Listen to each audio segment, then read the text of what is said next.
오늘의 부모의 삶은 내일의 자녀의 삶으로 이어집니다. 이런 제목으로 말씀 나누도록 하겠습니다. 제가 몇 년 전에 지하철을 타다가 한 광고를 보게 되었습니다. 어떤 광고였느냐? 제목이 이것입니다. 이런 모습을 상상해 보셨나요? 하면서 그 그림이 이렇게 있는 것입니다. 그러면서 이제 그 그림 가운데 한번 보여주시죠. 이런 그림이었어요.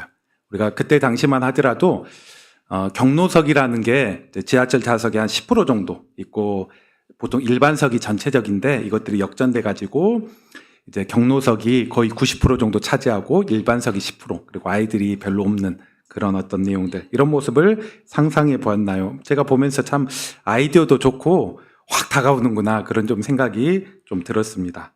그런데 안타까운 게 지금 상황이 이 정도는 아니지만 점점 좀 이런 모습으로 좀 더 나아가는 것 같은 그런 안타까움이 있죠.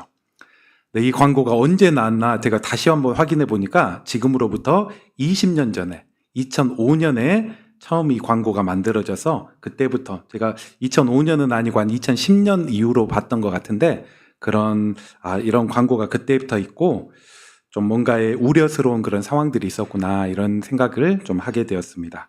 우리가 좀 그렇죠. 우리가 이제 여러 세대가 있기는 하지만은 우리 어린이 또 다음 세대가 좀 쪼그러들고 작아진다면 분명 국가적인 사회적인 분명 위기일 것입니다. 지금 아시아 국가 중에 미래가 밝은 나라 여러 얘기를 하지만 그 중에 한 나라가 베트남을 많이 이야기합니다. 베트남이 공산주의 나라이죠. 분명 폐쇄적이고 그런 것들이 있음에도 불구하고 왜 세계에서 가장 미래가 좀 좋은 나라로 전망되느냐? 인구 비율을 보면 세계에서 인구 그 평균 연령이 가장 낮기 때문입니다.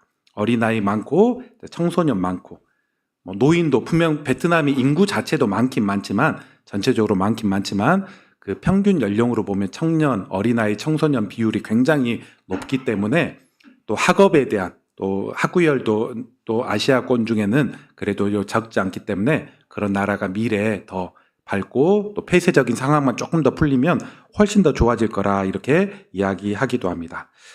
부모 세대가 아무리 뛰어난다고 할지라도 100년 못 가서 그 영광이 식어지는 그런 어떤 역사적으로 보면 그런 나라도 있었습니다.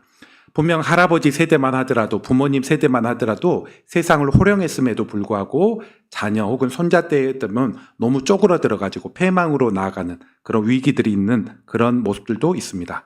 이것은 국가뿐만 아니라 우리의 사회 혹은 우리의 가정도 그대로 한번 대입해 볼 수 있을 것입니다. 우리의 가정도 한번 돌아본다면 부모가 열심히 노력해서 재산도 모았고 신앙도 괜찮고 이렇게 했음에도 불구하고 자녀들은 그와 무관하게 살아간다면, 신앙이 너무 가능성이 좀 적게 보인다면 그 가정에 한 30년, 50년 미래, 특별히 신앙 안의 미래는 되게 좀 희망을 찾기 어려운 그런 모습이 될 수밖에 없을 것입니다. 영적인 이런 구조, 영적으로 쪼그라들어가지고 이런 것들이 예상되는 그런 모습이 있을 수밖에 없을 것입니다. 한번 우리 자신 또 우리 교회를 돌아보면서 한번 이런 위기 경고도 얻을 수 있어야 될 것입니다.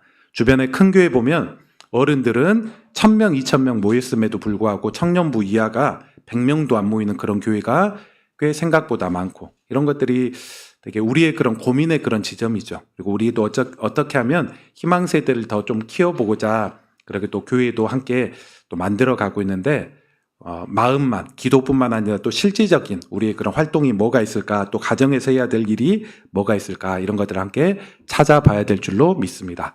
우리가 지난주에는 아브라함이 아들 이삭을 바쳤던 것들, 그리고 이게 믿음의 시험이었죠. 하나님께서 이삭이 아브라함에게는 가장 소중한 그런 대상인데 이마저도 하나님께 바치라고 하면 바칠 수 있는지, 하나님을 가장 사랑하는지 시험하시고 또 준비하시는 그런 하나님, 또 이거 하나님께서 우리의 믿음도 이렇게 인도해 가실 것들을 보았습니다. 오늘은 그에 이어서 이삭 이야기, 지난주에는 이삭이 어릴 때라면 오늘 본문에는 아버지 아브라함이 이미 돌아가시고 이삭이 훨씬 장성했을 때 어떠한 삶을 살았는가, 이를 한번 어린이 주일 우리가 좀 믿음의 연장선, 그런 연장선 가운데 오늘 한번 본문을 한번 봤으면 좋겠습니다. 오늘 이렇게 오늘 1장 한번 봅시다. 1장에 한번 이렇게 이야기합니다. 그냥 25장, 25, 앞구절 한번 보십시오. 앞구절에 보면 이런 표현이 있습니다. 아버지 아브라함이 25장 8절 9절에 보니까 이제 이 세상에 수명이 다하죠. 175세. 그때는 지금보다 훨씬 오래 살았으니까 175세에 이제 아브라함까지 죽고 어머니는 이미 먼저 돌아가셨고 이제는 이삭만 남고 이제 부모님 다 돌아가셨습니다. 그동안은 부모님 그늘 밑에 부모님의 신앙 아래 살았다면 지금부터는 이제 이삭과 그의 아내 홀로서기 해야 되는 그런 시간이 되었습니다. 이렇게 25장에 부모님 돌아가시고 이제 26장부터 본격적으로 이삭의 삶과 신앙이 어땠느냐 오늘 본문에서 나옵니다. 26장 한번 1절 봅시다. 자, 이 배경은 이렇게 시작합니다. 아브라함 때 첫 흉년이 들었더니 여기서 흉년이 한 번이 나오고 아버지 때 큰 흉년이 있었다는 거예요. 그리고 두 번째 있었더니 시간이 흘러서 또 이삭 때 또 두 번째 큰 흉년이 이 세상 가운데 나타나게 되었다. 아버지 아브라함 때 언제 큰 흉년, 세상에 없는 큰 흉년이 있었는가? 아브라함이 하나님의 약속에 따라 가나안 땅에 들어오고 얼마 지나지 않아서 대흉년이 있었습니다. 그 내용은 이제 창세기 12장에 잘 나타나요. 12장에 보면 약속에 따라 가나안 땅에 딱 도착했는데 시간 얼마 지나지 않아서 대흉년이, 그래서 식량이 없고 생존의 위협을 받는 그런 상황이 그때 당시에 있었습니다. 아브라함은 이곳 있으면 안 되겠다 생각해서 애굽, 이집트를 얘기하죠. 이집트는 그때만 하더라도 나일강, 또 저수 시설, 또 문명이 발전돼 있기 때문에 흉년에 대비할 수 있는 그런 힘이 다른 어떤 지역보다는 더욱더 많았습니다. 애굽 내려갔고 이집트에서 큰 어려움도 당하고 했는데 그런 일들이 지금 26장으로부터 100년 전 정도에 딱 100년 전 정도 있었습니다. 100여 년 지나서 이삭 때 그와 비견될 만한 흉년이 다시 한번 일어났다는 것입니다. 그때 이삭 역시 아들인 이삭은 어떻게 하느냐? 이삭 역시 애굽 이집트로 내려가려고 합니다. 아버지가 그렇게 했던 것처럼 내려가려고 합니다. 2절. 그런데 하나님이 딱 막으시는 거예요. 이삭에게 나타나더니 애굽 이집트로 내려가지 말고 너 내가 지시한 땅 가나안 땅에 머물러라. 더 내려가지 마. 여기에 머물러. 이렇게 이야기하는 것입니다. 그래서 지금 내려가는 도중이었는데 그랄도 가나안 땅의 끝자락이긴 합니다. 그리고 당시에는 블레셋 부족이 그 그랄 지방을 다스리고 있었는데 거기에서 더 내려가지 않고 가나안 땅 끝자락에 머물게 됩니다. 그러면서 한동안 그 그랄 지방에서 살면서 뭔가 기근을 이기려고 하고 그때 있었던 그런 여러 삶들, 일화들이 오늘 26장에 쭉 이렇게 등장해 나가게 됩니다. 그때 하나님께서 나타나셔서 뭐라고 얘기하셨느냐? 애굽에 내려가지 말라 이렇게 얘기하시면서 3절에 하나님께서 이런 약속을 해줘요. 이삭에게. 자, 3절 보십시오. 자, 3절. 이 땅에 거류하면 애굽 가지 않고 가나안 땅, 약속의 땅 가운데 딱 거류하면 내가 너와 함께 있어서 너에게 복을 주겠다. 내가 너와 함께 있으면서 너를 지켜줄 거고 안전해서 지켜줄 거고 복을 줄 것이고 그리고 또 3절 하반절에 이 모든 땅, 가나안 땅 분명 지금 밟고 있는 가나안 땅을 너와 너 후손들이 차지할 땅으로 언젠간 나라가 세워져서 차지할 땅으로 줄 거다 이렇게 얘기합니다. 그런데 이 이삭에게 주었던 약속은 그냥 주신 약속이 아니에요. 누구에게 주셨던 약속이냐? 아버지 아브라함에게 이미 주셨던 그런 약속이고 이 약속이 너를 통해 계속 이어지고 너의 후손을 통해서 계속 이어질 거다. 3절 하반절에 아버지 아브라함에게 맹세한 것을 이루어서 너의 너의 자손이 하늘의 별과 같이 많아지고 너 자손으로 인해서 만민이 복을 받을 것이다. 이렇게 하나님께서 약속해 주십니다. 그리고 왜 이런 일이 있었느냐? 5절도 한번 보세요. 하나님이 이렇게 얘기합니다. 이삭에게 하나님이 나타나셔서 이런 약속을 하신 이유. 5절. 이는 같이 한번 그 다음부터 읽어봅시다. 시작. 아브라함이 내 말을 순종하고 내 명령과 내 계명과 아멘. 하나님께서 왜 이삭에게 이 약속을 또 주신다고요? 아버지 아브라함이 바로 하나님의 명령, 하나님의 약속, 이를 신실하게 지켰기 때문에 너 후손을 통해서 하나님이 아브라함에게 너 아들과 후손을 통해서 계속 이어가겠다 약속해 주셨는데 이삭 너를 통해서 계속 이어가겠다 이렇게 말씀하신 것입니다. 실제로 하나님께서 이삭 가운데 복을 주십니다. 지켜주십니다. 지금 100년에 한 번 찾아오는 대흉년이 다시 한번 찾아왔어요. 그러면서 애굽으로 차마 가지 못하고 애매하게 그 중간 끝자락에 지금 머물러 있고 가나안 땅에 머물러 있는데 지금 그 그랄 지방에 거주해 나가면서 하나님께서 그를 지켜주더니 어떤 일이 있는가? 아브라함이 그랄에 있으면서 이 이삭이 그랄에 있으면서 이 이삭의 아내 리브가가 상당히 미인이었습니다. 그래서 그가 두려워하기를 지금 자기는 처음 이곳에 와보고 또 부족이 되게 거친 것 같는데 이 사람들이 내 아내를 데려가고 나를 죽이면 어떨까 이런 두려움 가운데 내 아내를 내 여동생입니다 이렇게 얘기를 했죠. 그래야지 나에게 잘 보이고 내게 잘 보일 사람이 있겠다 이렇게 생각했는데 이 거짓말이 어찌어찌하다 들통이 났죠. 그리고 그 부족의 추장 왕이 이것들을 알고 왜 너 거짓말했느냐 우리 부족에게 큰 해를 줄 뻔했다 이야기하더니 그 부족이 공식적으로 모든 사람에게 알려주기를 이삭과 그의 아내를 건드리지 말라. 건드린 모든 사람은 죽게 될 것이다. 왕이 이렇게 선언을 아예 법으로 만들어 버렸습니다. 이삭이 두려움 가운데 거짓말하고 또 뭔가 좀 사람들 앞에 비굴한 모습을 보였지만 하나님은 이를 긍휼히 여기고 또 이것들을 비록 거짓말이었지만 왕이 알게 줌으로 보호받도록 더 어려움 당하지 않도록 지켜주시는 그런 내용들이 나타납니다. 왜 이런 일이 있었냐? 하나님이 이삭 가운데 함께 나가면서 이삭을 지키겠다고 했기 때문에. 그리고 12절 한번 보십시오. 자, 그 땅에 흉년이 가득했는데 이삭만큼은 예외였어요. 12절 보니까 이삭이 그 땅에서 농사를 지었습니다. 그 해 얼마나 농사를 지었나요? 100배나 거두었다. 100배나 얻었고 여호와께서 복을 주셨기에 100배나 얻었다. 이렇게 얘기합니다. 풍년이어도 얻을까 말까 하는 그 정도인데 흉년, 비가 잘 내리지 않았고 병충해가 있는 그 시기였음에도 불구하고 지금 블레셋 사람들과 비교가 안 돼. 블레셋 사람과 딱 비교해 보니까 100배 정도 잘 되게 하는, 다른 사람은 평소보다 안 됐다면 이 이삭은 더 잘 되게 하는 은혜를 주었습니다. 이 블레셋 사람들이 시기하죠. 지금 외지에서 온 나그네가 와서 농사도 더 잘 되고 더 축복받고 그런 것 같으니까 자꾸 시기해가지고 지금 우물을 다 막아버립니다. 이삭이 쓸만한 우물들을 다 막아버립니다. 그때 이삭은 계속 이동하면서 우물을 팠는데 이때 당시에 물이 가장 중요하죠. 근데 파는 곳곳마다 물이 나오게 합니다. 헛수고하지 않고 파는 곳곳마다 물이 나오게 나갑니다. 왜 이런 일이 있는가? 이거 역시 하나님께서 이 이삭 가운데 아버지 때부터 약속하셨던 내가 함께하고 복을 주고 너가 신실하게 살아가면 너를 지킬 것이다. 이 약속을 하나님이 지켜나가는, 물을 통해서 농사를 통해서 안전을 통해서 지켜나가는 그런 삶들이 계속해서 있는 것입니다.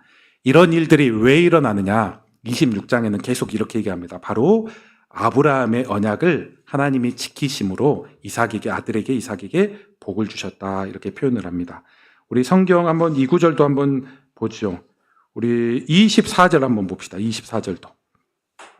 오늘 다 읽진 않았지만, 자, 24절에 보니까, 자, 이삭이 이제 그랄 생활 마치고, 이제 브엘세바라는 또 다른 지역으로 가게 됩니다. 가면서 브엘세바에 딱 가서, 그때 하나님께 제사를 지냅니다. 가족 예배를 그때 드립니다. 그때 24장에 하나님이 이삭의 마음 가운데 나타나셔서 말씀하시기를 이렇게 얘기합니다. 그날 밤 여호와께서 그 이삭에게 나타나 이르시되 뭐라고 얘기했느냐? 나는 내 아버지 아브라함의 하나님이다. 아버지 이름을 먼저 이야기한 다음에 뭐라고 얘기하느냐? 두려워하지 말라. 내 종 아브라함을 위하여, 너 아버지 아브라함을 위하여 내가 너와 함께 있어 내게 복을 주어서 내가 이전에 했던 그 약속들을 너 이삭 통해서 다 이룰 것이다. 여기서 핵심이 뭐냐? 아브라함을 위하여, 아버지 아브라함을 위하여 너에게 복을 주고 너 후손 통해서 계속 이뤄가게 할 것이다.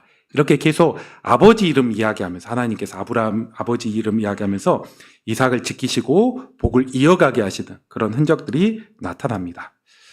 성경에는 이런 흔적들이 신실한 자들의 후손들을 하나님께서 지키시는 그런 흔적들이 나타납니다.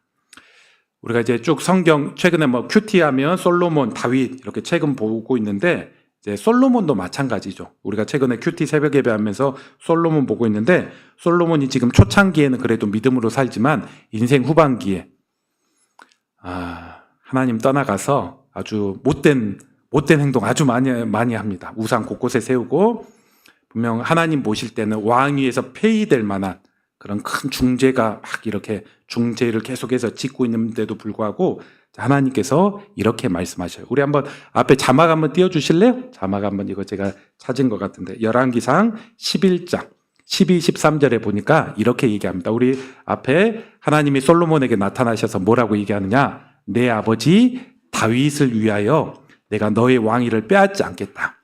너의 나라가 두 나라로 갈리지 않겠다. 아버지 다윗 때문에 그렇게 하겠다. 오늘 26장 24절은 아브라함을 위하여 했다면 이 구절은 다윗을 위하여 내가 너희 나라를 흔들어 가지 않겠다. 다만 너 자식 때 나라가 나눠질 것이다. 이렇게 얘기하는 모습을 볼 수가 있습니다. 아브라함을 위하여 다윗을 위하여 하나님께서 그의 자녀와 후손을 지켜주시는 그런 믿음의 역사가 있었다는 것입니다. 반대에 이번 주 또 말씀 보니까 아비아달이라는 제사장을 참 제가 흥미롭게 보았습니다. 그도 누구이냐? 다윗 시대, 솔로몬 시대 대제사장이었죠. 대제사장으로 활동했는데 그가 대제사장 자리에서 폐위되었습니다. 그러면서 낙향하도록. 물론 아비아달 제사장이 직접적인 죄가 있어요. 이제 다윗이 죽지도 않았는데 다윗이 말하지도 않았는데 다른 왕자를 왕위로 세우려고 가담해 나가다가 분명 반란 비슷한 그런 죄를 범해 나가서 그 죄에 대한 분명 솔로몬이 딱 죄를 묻는 그런 내용이긴 하지만은 거기에 성경이 좀 특이한 대목이 있습니다. 그를 제사장 직위에서 박탈하고 고향으로 쭉 이렇게 보내는 그런 과정 가운데 성경은 이렇게 얘기합니다. 이는 여기 나와 있네요. 이는 아비야를 쫓아냈는데 이는 여호와께서 실로에서 엘리에 대해서 하신 말씀을 응하게 하는 것이었다. 엘리가 누구인가? 사무엘 선지자의 스승이었죠. 그런데 쭉 이렇게 이 사무엘상 2장에 보면 그런 대목이 나타납니다. 엘리 역시 대제사장이고 그리고 제사장의 자리는 아들에게 계속 세습이 되죠. 아버지가 제사장이면 아들도 있는데 엘리에게 두 아들이 있었습니다. 그 아들은 철도 없고 하나님도 안 믿고 해서 어떻게 했느냐? 제사 드리고 예배 드리는데 아주 그 제사와 예배를 막 더럽혔습니다. 그러면서 하나님이 그런 얘기를 해요. 나를 존중하지 않는 자는 나도 존중하지 않고 나를 존중하는 자는 또 나도 그를 존중하리라. 그렇게 얘기하면서 그들은 제사를 막 지내고 있는데 그 짐승이 있잖아요. 그 짐승을 나 삶은 고기 식어 나는 뭐 구워 먹을까 하면서 제사를 드리지도 않았는데 그 고기를 가져가 버립니다. 성전에서 봉사하는 여자들이 있다면 그 여자들을 추행해 나가고. 근데 왜 그런 일이 있느냐? 그들은 하나님을 멸시하기 때문에, 제사를 멸시하기 때문에. 그러면서 하나님께서 약속하시는 게 엘리의 후손들이 쭉 제사장으로 활동해야 되는데 제사장직을 언젠가는 다 끊어버리겠다. 그렇게 얘기했는데 그 말씀의 성취가 어디냐? 바로 열왕기상 2장. 아비아달이 낙향함으로 더 이상 그 집안에는 제사장들이 다 끊어져 가지고 더 이상 그들 가운데는 이제 제사장들이 없다는 것입니다. 이것도 뭔가요? 물론 아비아달의 직접적인 잘못도 있기는 하지만 또 다른 그런 관점은 성경에서는 이렇게 얘기합니다. 그 증조 할아버지 뻘 되었던 엘리와 그 후손들 가운데 있었던 그 사건으로 인해서 이 집안에게 더 이상 거룩한 건 맡길 수 없겠다. 이렇게 생각해 나가면서 하나님이 제사장 자리 끊어야 되겠다 했는데 그 결과들이 지금 이 시기에 나타났다는 것입니다. 제가 지금 뭐 다윗 이야기도 하고 아브라함, 아비아달 이렇게 이야기도 하는데 제가 뭘 얘기하고 있는가? 바로 하나님께서는 이 부모의 어떤 믿음을 통해서 자녀 가운데 지키시고 또 은혜가 흘러가는 그런 역사가 있고 또 반면에 또 부모의 잘못과 악행들이 또 자녀들 가운데 영향 미치는 그런 흔적들이 있다는 것입니다. 그리고 지금도 또 이런 은혜들이 있을 줄 믿습니다. 지금도 우리 주변에 그런 어떤 흔적들이 있습니다. 제가 설교를 준비하면서 누구 한번 예를 들어볼까 한번 생각해 보면서 뭐 여러분이 아는 사람 하면 좀 그러니까 제가 전에 교회에 있었던 어떤 한 장로님이 좀 기억이 났습니다. 제가 있었던 교회 한 100여 년 됐던 그런 교회가 있는데 이제 서울에 있었던 그런 교회가 있는데 그 교회에 김동진 원로 장로님이 계셨어요. 그분이 어떤 분이냐?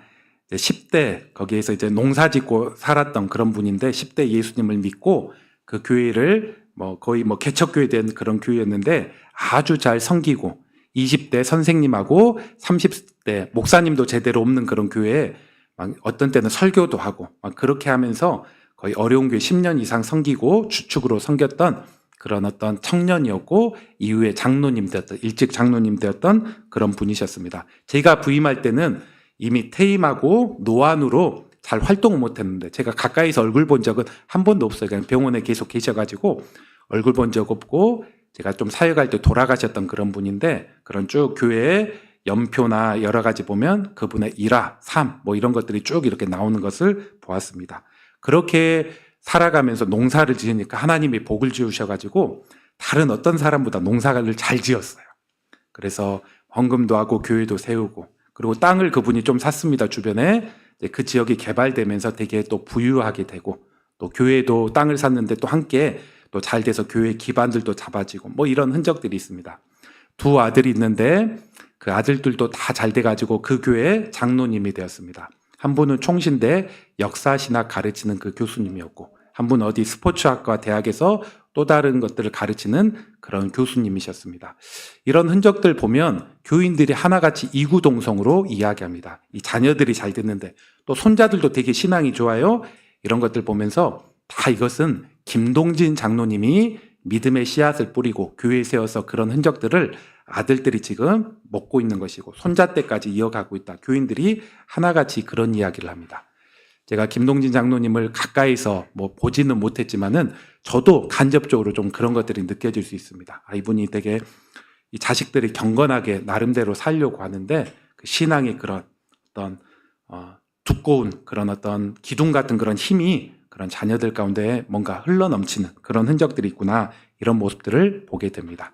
여러분에게도 그런 은혜가 있기를 원합니다. 부모님이 잘 그런 신앙을 갖고 있다면 여러분이 이어가시고 혹은 부모님이 그런 것들이 없다면 내가 믿음의 일 때부터 나부터 내가 할 수 있는 것부터 시작해 나가서 내 자식에게 흘려보내고 또 손자들 가운데 흘려보내려고 하고 그럴 때 또 하나님께서 우리 가족 또 후손의 삶을 더욱더 지키실 줄 믿습니다. 첫 번째 하나님께서 이처럼 우리의 어떤 신앙들을 또 우리의 부모님께 주신 언약과 순종의 복을 또 자녀들 가운데 이어가게 하시는 역사들이 있다면 반면에 두 번째 하나 더 볼 수 있는 것은 부모의 안 좋은 모습도 자녀들 가운데 영향을 미쳐 나가는 것을 볼 수 있습니다. 오늘 7절부터 보면 좀 재밌는 대목이 하나 나오죠. 지금 이삭이 그랄로 내려갔습니다. 초두에 설명했던 대로 아내가 얼마나 이쁜지 모르겠지만 아내에게 내 동생이라고 하자. 너 때문에 내가 죽겠다. 이렇게 좀 이야기를 하죠. 그런데 이 고백, 이런 행동이 언제 나느냐? 아버지 아브라함 때 100여 년 때 있었던 일입니다. 이삭 태어나지도 않았음에도 불구하고 아브라함이 애굽 내려가 가지고 자기의 아내가 그러니까 이삭의 엄마가 또 미인이었나 봐요. 그래서 너 때문에 너 탈취하다가 나 죽이고 너 데려가면 어떠냐 이런 어떤 두려움이 들었는지 아브라함이 딱 100년 전 때 했던 행동입니다. 창세기 12장에 그런 흔적이 나옵니다. 그리고 뿐만 아니라 20장에 가면 한 지금으로부터 약 한 몇십 년 전 같은데 아버지였던 아브라함이 또 그랄로 블레셋 이 지역으로 딱 온 적이 있습니다.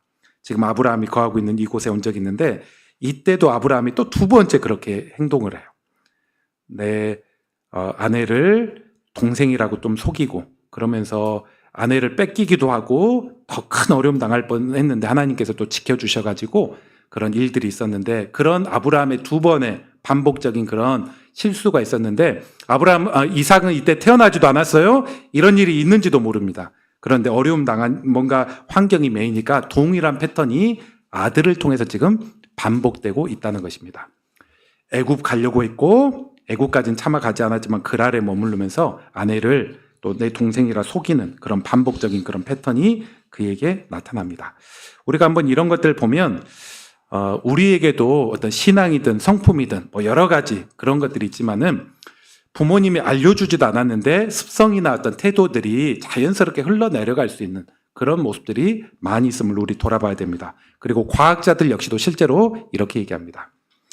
과학자들 연구에 의하면 이제 자녀는 부모들의 외모뿐만 아니라 뭐 감정, 지능, 성격 뭐 이런 것들을 담는다고 합니다. 유전적으로 있는 것도 있고 혹은 집안의 분위기, 내력, 부모님의 말 혹은 무언의 그런 행동 이런 것들 통해서 이어지는 그런 모습이 있다고 합니다. 그래서 보통 성격이나 기질 같은 경우도 이제 과학자들이 쭉 이렇게 경험적인 실험에 의해서 조사를 해보면 40%에서 60% 정도가 이제 부모님 것이 자녀에게 같이 간대요.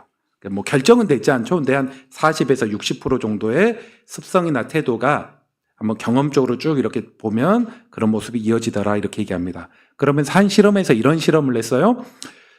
부모 둘 중에 한 명이 알코올 중독자입니다. 알코올 중독자이면 자녀들이 어떠하느냐. 알코올 중독이 없는 그 가정에서 자란 사람과 알코올 중독자의 자녀를 비교해 보니까 4배 정도 그 알코올 중독자의 자녀들이 그 알코올에 영향을 받고 중독될 그런 확률이 높다고 합니다. 부모가 되게 많이 다투고 이혼했다는 그런 가정이 있다고 합시다. 그러면 그냥 평안하게 살았던 그 가정보다 3배 정도가 그 자녀 때 또 불화가 있고 뭔가 좀 어려움 있는 가정 안에 어려울 그런 흔적들이 있다고 합니다. 쭉 한번 데이터로 이렇게 분석해 보니까 이런 것들 보면 분명히 가정에 뭐 내력도 포함되어 있을 수 있고 기질적인 그런 모습도 있을 수 있고 부모들의 잘못된 그런 흔적마저도 또 이렇게 자녀들 가운데 흘러가는 그런 어떤 모습들을 보게 됩니다. 우리가 한번 여기 계신 분들이 대부분 또 자녀를 두고 있고 혹은 손주뻘까지 두고 있고 이렇게 할 건데 한번 우리의 모습을 한번 돌아봐야 될 것입니다. 여러분은 나의 이런 단점이 있는데 이건 내가 좀 고치고 싶었는데 잘 좀 되지 않았다 이런 모습들이 있는데 이런 모습들이 어떤 때는 내 자녀에게 혹은 손주에게 부분적으로 나타나는 것들을 본 적은 없습니까? 이거는 안 닮았으면 좋겠는데 내 자녀 손주가 이런 비슷한 모습들이 좀 있구나 이렇게 좀 생각되는 그런 지점들은 있지는 않습니까? 우리가 이런 모습들이 있다면 또 하나님의 은혜를 구하고 우리 자신을 바꾸고 또 우리 자녀를 위해서 기도하는 그런 모습들이 있어야 될 것입니다.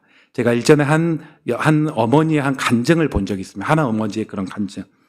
어떤 간증이었냐? 이 어머니는 일반인보다 좀 불안증이 더 많았다고 합니다. 이 불안증 때문에 청소년 시기에 왕따 비슷하게 친구도 많이 없었고 좀 소심하게 좀 살았고 또 성인이 되어도 작은 일에 좀 불안해하고 뉴스 보면 이런 일이 막 내게 일어나면 어떤지 하면서 크게 불안해하고 이런 불안증이 자꾸 있었다고 합니다. 결혼하고 딸을 낳았어요. 딸이 초등학생을 갔는데 자기가 그 초등학교, 중학교 때 있었던 그런 습성들이 딸에게도 부분적으로 나타나려고 하는 모습을 보면서 많이 기도했다고 합니다. 하나님, 이 딸이 저처럼 좀 소극적으로 하고 많이 좀 불안해가지고 어려움 겪지 않도록 이 땅의 심령, 내 딸의 마음을 붙잡아 주세요. 하나님의 평안을 주세요. 은혜를 주세요. 이런 기도를 많이 했다고 합니다. 그리고 10년 정도 지났어요. 대학생이 되었습니다. 이 딸의 어떤 마음과 성품이 아주 좋았습니다. 평안하고 또 개방적이고 이런 성품으로 살았습니다. 그런데 딸뿐만 아니라 이 엄마가 이를 위해서 기도하면서 어머니 역시도 많이 고쳐졌어요. 개방적이고 또 스스로 기도하면서 어머니가 변화됐고 그런 흔적들이 딸에게 자연스럽게 좀 흘러갔던 그런 어떤 간증들을 좀 들은 적이 있습니다. 이게 우리의 모습이 돼야 될 것입니다. 부모라고 할지라도 실수가 있고 좀 이런 모습들은 변했으면 좋겠다 이런 모습들이 있는데 또 어떤 것들은 조금 심각하게 자녀에게 이것은 꼭 안 됐으면 좋겠다 이런 어떤 모습들도 부분적으로 있을 수 있는데 이것들이 오늘 아브라함 모습 보니까 가르치지 않았는데 태어나지도 않았는데 크고 작게 흘러갔습니다. 우리가 하나님의 은혜를 구하고 기도하고 우리 자신을 두고 또 변화되려고 하고 그러면서 선한 믿음의 역사들이 자연스럽게 흘러나갈 줄 믿습니다. 우리가 아브라함의 이런 태도를 보면서 이런 선한 믿음의 은혜를 세워야 될 것입니다. 하나님의 언약 또 순종의 복은 자녀에게 흘러간다. 또 뿐만 아니라 우리 부모의 단점까지도 어떤 부족함까지도 자녀에게 영향을 미칠 수 있다. 우리가 한번 이런 것들을 돌아보면서 실제적으로 우리가 지금 자녀들이 컸을 수 있고 어릴 수 있고 하지만은 지금 할 수 있는 어떤 삶의 정비, 가정의 재정비를 한번 해 나가기 원합니다. 아울러서 제가 설교를 좀 준비하면서 좀 가정 예배도 한 번 더 좀 생각이 났습니다. 지난주에 교회 주일에는 좀 있다가 저녁 때좀 해가지고 갈 때가 많은데 지난주는 뭐 할 일도 없길래 한 3시경에 좀 일찍 갔습니다. 전에는 오후 예배, 저녁 예배 이렇게 하면서 좀 보냈는데 3시에 가다 보니까 별로 할 일도 없고 그래가지고 낮잠 자고 뭐 저녁에 좀 TV 보고 뭐 이렇게 쭉 이렇게 보내면서 하루가 이렇게 좀 마감되었습니다. 마감되면서 좀 그런 좀 생각이 들었어요. 우리 교회가 뭐 아직 저녁 예배까지 할 수 있는 그런 힘도 없긴 하지만 또 취지가 가정별로 저녁 예배를 좀 이렇게 할 수 있으면 해 나가서 하루를 마감해 나가도록. 우리가 주일에 한 번 예배 드려도 돼요? 네, 그럼에도 불구하고 왜 한국 교회에 저녁 예배 전통이 있습니까? 바로 그 큰 핵심적인 이유는 주일에 마침 역시도 하나님과 마친다. 그래서 지금은 좀 바뀌긴 했지만은 한 7시나 7시 반 그렇게 예배드리고 하루를 마감해 나가는 그런 전통이 많았습니다. 저 역시도 제가 어릴 때부터 다녔던 교회가 그렇게 해서 저 역시도 그런 흐름이 있어요. 7시 되면 7시 반 되면 교회 갔다가 하루 마치는 거. 그래서 제가 그때 청년기에 그때 개그 콘서트가 한참 8시 반 9시 해가지고 항상 가면 거의 중반 이후에 돼가지고 뭘 선택할 것인가 뭐 그런 고민들을 한 적이 있고 이렇게 하는데 뭐 그렇게 저녁에 항상 저녁 예배하고 하루를 마쳤죠. 그런데 제가 지난주에 있으면서 내 가정이나 우리 교인들도 조금 더 이런 하루의 마감도 말씀과 기도로 좀 마감해 나가는, TV 보고 쉬고 자고 그렇게 해 나가면서 주일이 맞춰버린 게 아니라 좀 정돈된 그런 모습들이 필요하겠다. 지금 아브라함, 이삭 우리가 봤는데 그때 당시만 하더라도 예배 어떻게 드렸나요? 가정별로 가정 예배 드렸습니다. 가장이 주도해서 이제 가족들 그리고 종 몇 명 불러가지고 가정 예배 드리면서 예배를 드렸는데 우리가 이제 주일 오전에는 전체 회중 예배를 드리더라도 주일 오후 혹은 저녁 혹은 주일이 좀 불편하고 더 좋은 그런 시간이 있다면 가족끼리 예배 드리고 혹은 혼자 있다면 혼자라도 가능할 것 같습니다. 혼자라도 오늘 뭐 찬양 한 곡하고 들었던 말씀 좀 기억하고 혹은 질문지 한번 묵상해 나가면서 10분, 15분 정도 이렇게 혼자 하루 마감하고 자녀들이 멀리 있다 문자라도 오늘 이런 말씀 들었는데 너가 하나님의 복 안에 살기 원한다 이렇게 문자하고 기도했다 이렇게라도 보내면서 혼자 혹은 2명, 3명 저도 약간 오류가 가족이 다 모여서 가정 예배 드릴 필요가 없겠다. 옛날에 책에서 그런 내용 봤는데 가족 다 모여서 예배 드리려고 하면 잘 안 되니까 모일 사람부터 모여라 이렇게 했는데 저도 저희 첫째가 학원 갔다가 늦게 오면 그거 기다리느라고 자꾸 못하고 이런 것도 있었는데 그럴 필요가 없겠다. 모인 놈들만 모여서 함께 이렇게 예배해도 되겠다 이런 생각도 들었습니다. 없으면 저라도 저희 아내라도 하면서 그런 흔적들을 유지해 나가며 가정에 최소한 찬양 소리 한 번 정도 나고 부모님이 기도하는 모습이라도 한번 보이고 그렇게 가야 되겠다. 여러분도 한번 고민해 보시기 바랍니다. 저도 가정 예배지 뭐 만들 때 있고 안 만들 때 있고 했지만 또 저도 좀 자신 없는 것들이 있지만 구조적으로 안 된다. 아예 책자에서 그대로 좀 복사해 가지고 내가 에너지 좀 적게 들어라도 그렇게라도 해야 되겠다 이런 생각했는데 여러분도 오늘 또 어린이 주일 바라보면서 어찌하든 주일 마무리는 하나님과 함께 짧게라도 마무리해 나간다. 그런 한번 돌아봄을 하시기 바랍니다. 오늘 한번 말씀을 정리해 보겠습니다. 창세기 26장 아브라함에서 이삭으로 이어지는 그런 내용들. 이삭이 복을 받았는데 오늘 말씀 보니까 어떻게 복을 받았나요? 단지 이삭만 잘한 게 아니라 이 이삭이 받은 복은 아버지의 약속에 근거해서 이것들을 이어져서 복을 받았던 것들을 봅니다. 심지어 이삭이 거짓말하고 하나님 신뢰하기보다는 인간적인 두려움 가운데 막 거짓말하고 그랬다고 할지라도 하나님께서 이삭의 명예와 이름이 아주 떨어지지 않도록 이삭을 지켜주시고 농사 잘 되게 해주시고 또 그가 떠나는 곳곳마다 우물을 발견하게 해 나감으로 그의 삶을 지켜나갔던 것들을 봅니다. 단점까지도 흘러나갔던 것들을 봅니다. 우리가 한번 이 내용을 보면서 하나님 우리가 부모로서 오늘의 부모의 삶이 내일의 자녀의 그런 삶에 분명 영향을 미침을 우리가 분명히 압니다. 우리의 삶을 잘 갖고 가게 하시고 또 여기 희망세대 자녀들은 부모의 선한 모습들이 있다면 이것들을 우리가 또 이어가려고 하고 부모의 조금의 단점이 있다면 이것들 내가 또 끊어내고 믿음으로 살아야 되겠다 이렇게 다짐하고 믿음의 또 새 출발해 나가는 우리 성도 되시기를 주의 이름으로 축원합니다.